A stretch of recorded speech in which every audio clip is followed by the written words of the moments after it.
please remain on the same meeting, and I will allow you into the breakout room momentarily. Thank you.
Hey, Joe.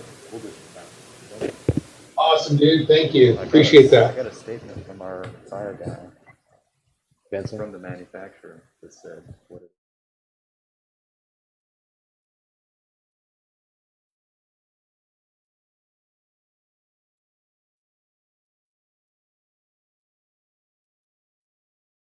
To first of all, have our attorney report out on closed session. Thank you, Mr. Mayor. Ed, from closed session, there was no action taken, or no reportable action taken as to items A, B, C, and D. As to item E, the board unanimously voted to authorize the commencement of litigation. Once that litigation has been filed, then any interested parties can be informed of the subject matter of the litigation along with the case. Thank you very much. Now I'd like to call to order the open session of our meeting. And if I could have Mr. Rigsby lead us in the Pledge of Allegiance, and if the rest of us would please mute our microphones. Okay, please stand and repeat with me our pledge to our flag of our country. Thank you. I pledge allegiance to the flag of the United States of America and to the republic for which it stands, one nation, under God, indivisible, with liberty and justice for all.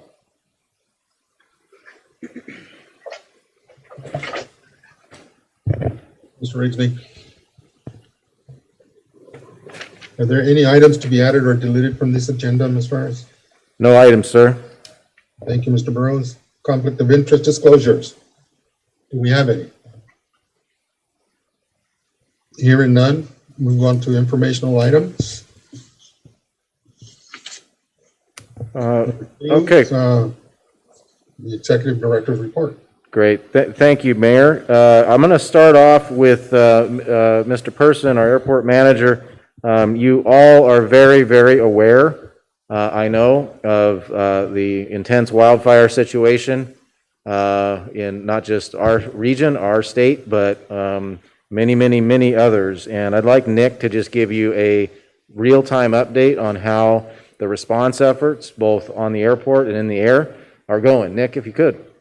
Yeah, thank you. And I just want to take the opportunity to talk about those efforts and how SBD is playing a vital role in those. Every summer, as you know, we inevitably experience fires that cause extreme devastation, and this year being no different. SBD does have a tanker base from the U.S. Forest Service on site, in which we play a vital logistical role for both tankers, helicopters, and the 747 tanker.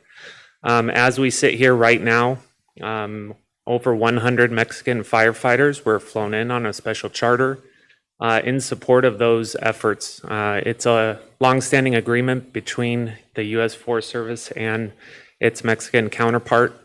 In '89, we were able to send firefighters down there to help, and they are returning the favor. So they just touched down a little over an hour ago here at SBD. SBD itself is a proud supporter in a variety of services, fueling, ground support, and other logistical challenges that face these operations. Our air traffic control separates traffic, airport operations maintenance, maintain the site in terms of both FAA regulations and safety. So we're very proud. Some raw numbers. The tanker base will hit a record, unfortunately, for fire retardant that left this base here. They just hit 5 million gallons yesterday. The average year is 1.5 million, so that should give you a rough picture of what's happening out there, especially at the Bobcat fire. And as many of you know, in our very own backyard, El Dorado as well. So just wanted to brief the commission on all things wildfire response efforts and how we continue to support those and our mutual aid partners. Thanks very much, Nick. I don't know if any commissioners may have some questions. You certainly, in your respective regions and communities, hear a lot from people, so feel free to chime in and ask Nick anything pops in your mind. Just from myself to Nick, thank you for what you guys are doing out there in support of this effort. It's a gigantic effort, and it's horrendous what's going on out there. And we thank you and the people that are piloting those aircraft out there. So thank you. I have a question. Just Yes, for Mr. perspective, 5 million gallons, I don't know how much that is. How many gallons does a DC-10 or a 747 hold in one load? Mark might be able to correct me on this, but I believe the DC-10 is at about 5,000 gallons. So the DC-10 holds about 12,000 gallons. Some of the smaller, well, relatively speaking, but I guess the large helicopters that you see, the ones that kind of look like giant mosquitoes, those hold 2,500 gallons. So they're pretty significant, but doing the math, it adds up. That's Significant amount. There's a lot of loads. All right. Well, again, want to thank you all for supporting our first responders out there on the line. Mayor Navarro, through the chair, if I may. Yes. Thank you, Mayor. I think this might be a good opportunity, Mike, just kind of more as good neighbor. I'd like to extend an opportunity. I'd love to meet the firefighters from Mexico, especially since there's a potential opportunity to build that good neighbor relationship with the country of Mexico as we explore passenger air services. So if you could maybe arrange that, or, you know, Mike, you call me anytime. How long are they here?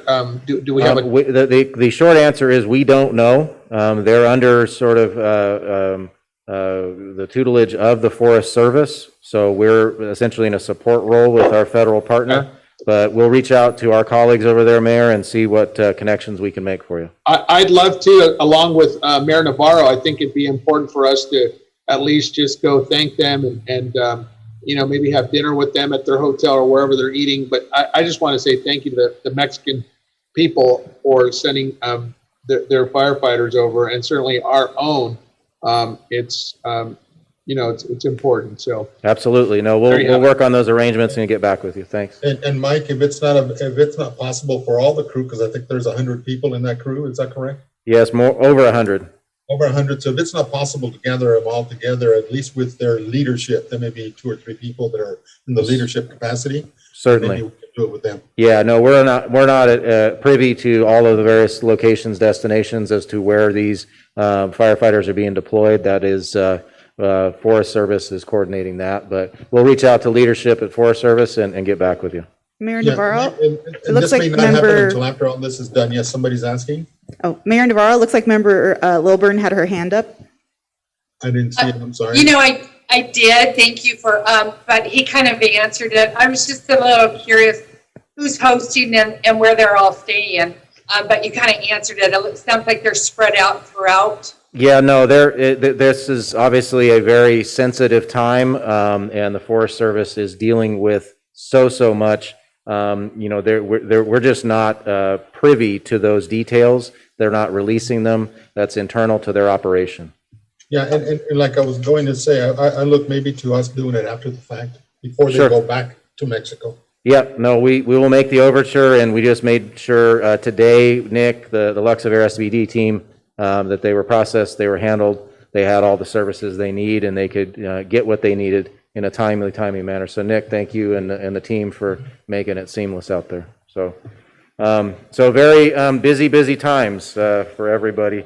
The last item I wanted to put out in front of you here quickly is we owed you an update on the runway repair project. Mr. Gibbs has been very busy with that of late, along with Mr. Person, and I'd like Mark to just give you a quick snapshot of where we are. Thank you, Mike. As you may recall, this project is a really important one to us, but it's also one that would be funded by the FAA. And because of that, the way that it was bid was consistent with the FAA's bidding requirements. We did receive bids last month, the lowest of which was for $3.3 million approximately. We have not awarded it because we're working with the FAA on different funding levels for the project.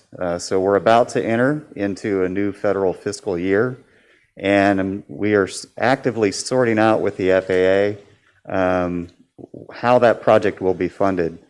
So we're very grateful for our partners with the FAA. This project is a significant amount and would require what the FAA calls discretionary funding from the Airport Improvement Program to fund it. So we're actively trying to source those funds with them. The contractors are required to hold their bid through the end of this year. And so we're hopeful that we'll have a path forward here in the months ahead. And then on a final note, Mr. Cousineau happily reported this afternoon, in fact, that the FAA has wired in the, although not as sizable amount, the CARES Act funding we were approved for some months ago.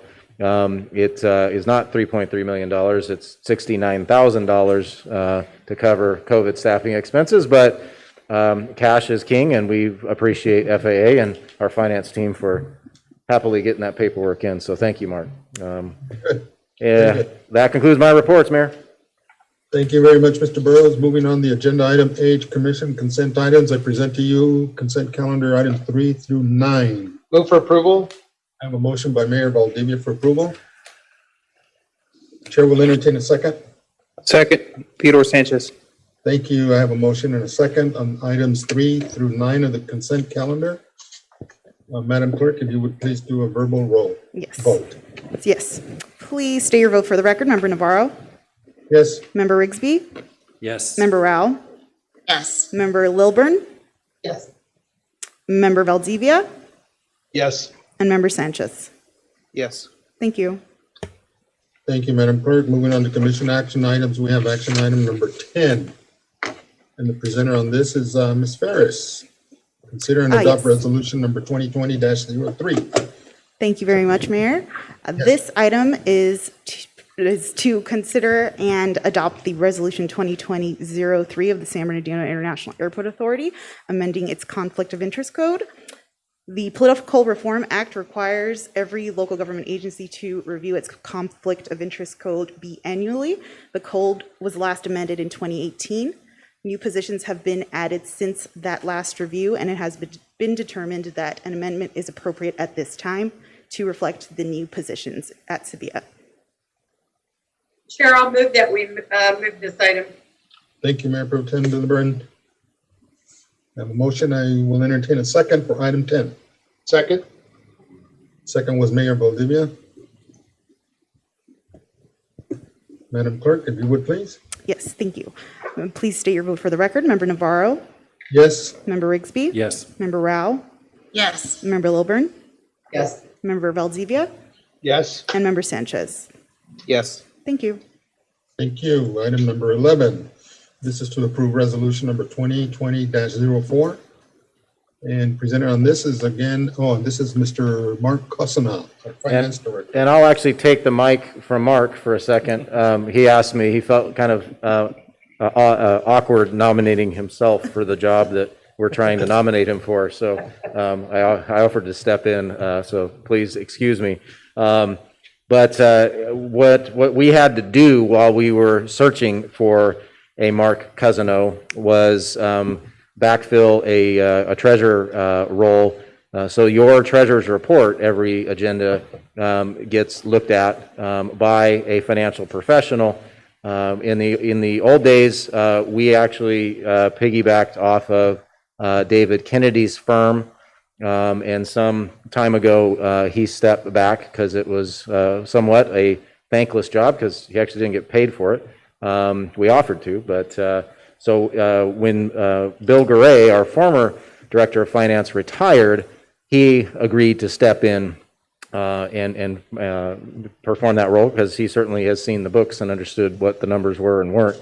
Now that we have Mark on board, we really thought it would be a lot less painless and easier since he has more credentials that will fit on his business card. He's certainly qualified, and I'd like your consideration to move him into that role. Mr. Garay is more than happy in retirement and is not at all opposed to this. So appreciate your consideration.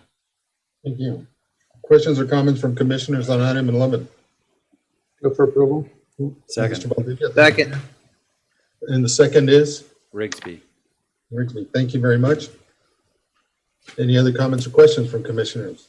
Hearing none, Madam Clerk, if you would please. Yes, thank you. Please state your vote for the record. Member Navarro, Yes? Member Rigsby, Yes. Member Rao,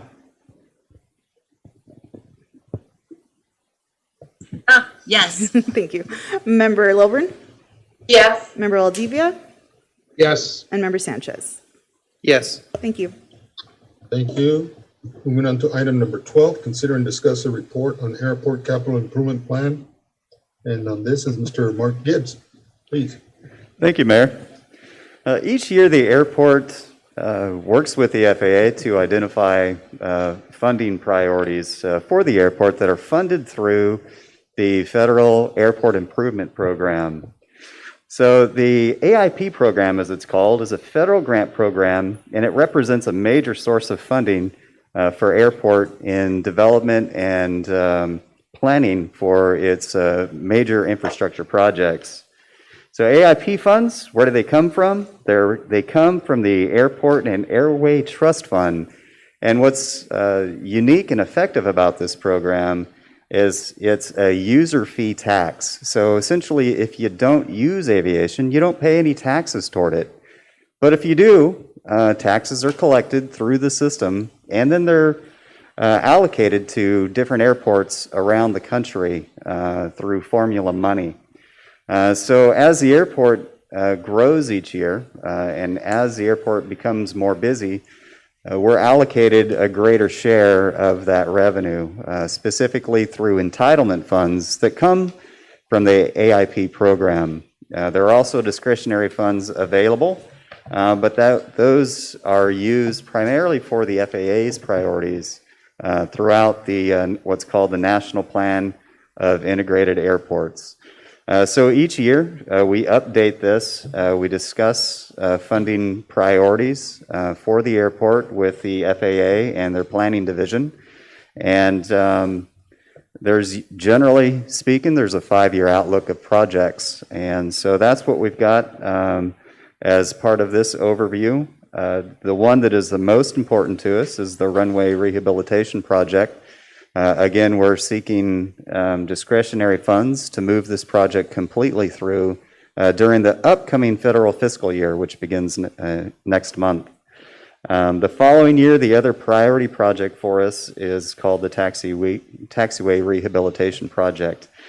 I think one of the things that's important to note is the amounts of capital funds that are required to maintain your airport in great shape. Some of the infrastructure out there is a little bit tired, and it does need funding. It does need continual attention.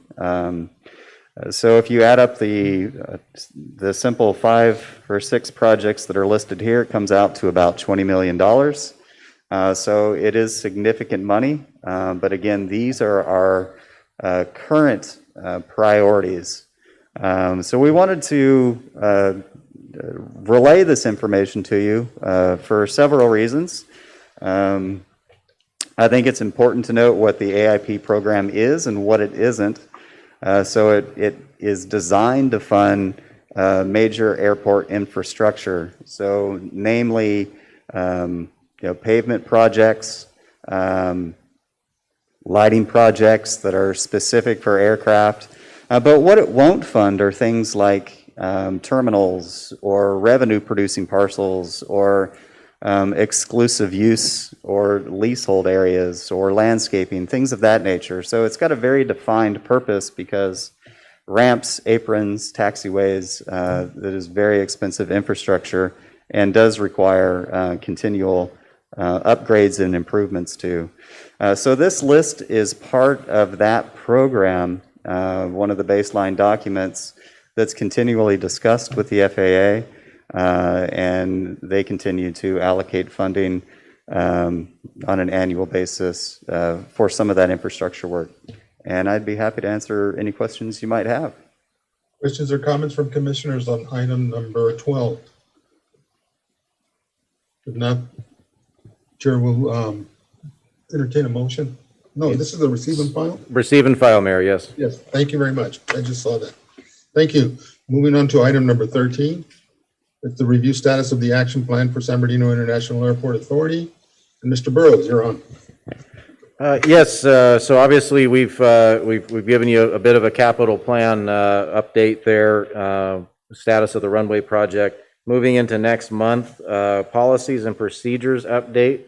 Ms. Pritchett and we apologize in advance because we got to stay current with applicable changes in law. So she and her team are actively updating a myriad of documents, and as procedures need to be keeping up with the times. October is the month that we picked to do that, and we're on track to get those in front of you here next month.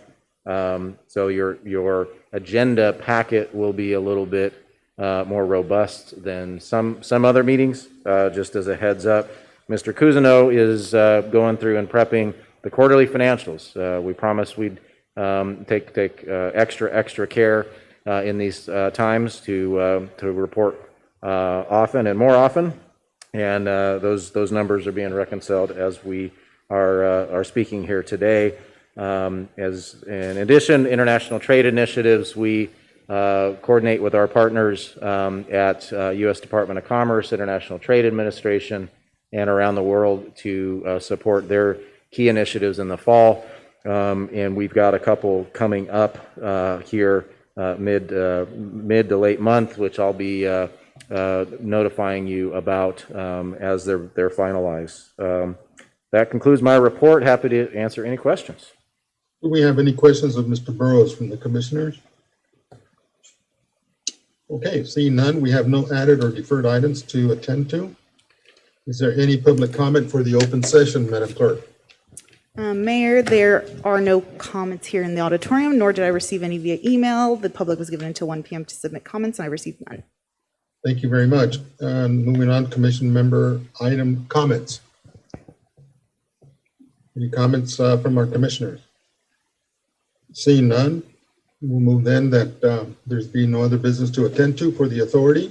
This meeting is adjourned. Thank you. Hi, everybody. Thanks, Before everyone. everybody leaves, just before everybody leaves, hang on there just a minute. The governor today signed into law that by 2035, California will be fossil fuel free. So, Mr. Burrows, start planning. Yes, sir. We're on it. Airplanes too. Thank you, everybody, for being here. Have a good evening and enjoy your upcoming weekend. Stay safe. Thank you, Mayor. Thank you. It is. Bye, everybody.